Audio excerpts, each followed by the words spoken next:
And now I'm joined with Greg Remmenga with some more free legal advice. Thanks for coming in again, Greg. All right, what do you have for us today? Well, I guess I'm going to label this, know the facts before you settle your injury case. Okay. A lot of times, right after the accident, you're going to get a call from the adjuster, and they're going to push you to try to settle, and they're going to make threats like, if you don't respond within a certain amount of time, we're going to close the file. You need to do this soon so that we can get you back to where you were. But at least learn the facts about your case before you start listening to the adjuster. Know how long you have your statute of limitations.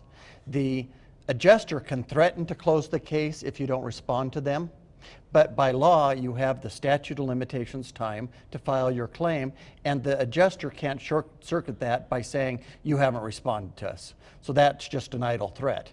But one of the big things that everybody needs to do, and I've talked about this several times, is know the extent of your injuries and how those injuries are going to affect you the rest of your life before you start making those decisions. If you know that you're well and you've reached the point that's called MMI, maximum medical improvement, you know that no further treatment's going to help you, then you can start making those decisions. But a week after the accident, if you're still feeling pains, do you know if those injuries are going to need surgery? You probably don't yet. Do you know if those injuries are going to cause you to lose some work?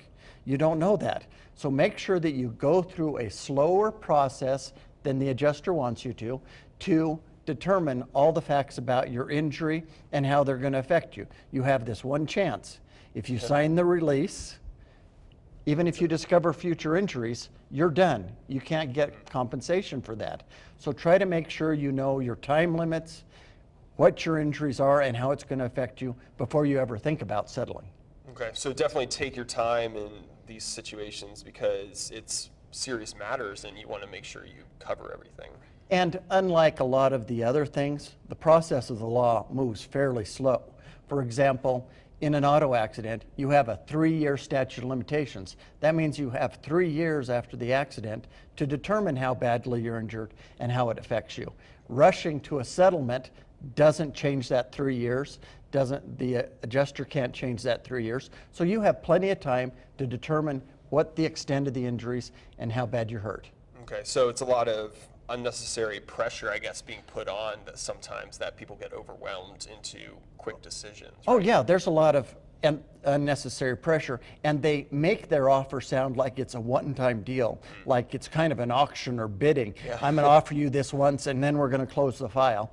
That's just not true. If you can substantiate your injuries and you keep treating for them, they're going to re-offer different money based upon your injuries and based upon the full extent of your injuries.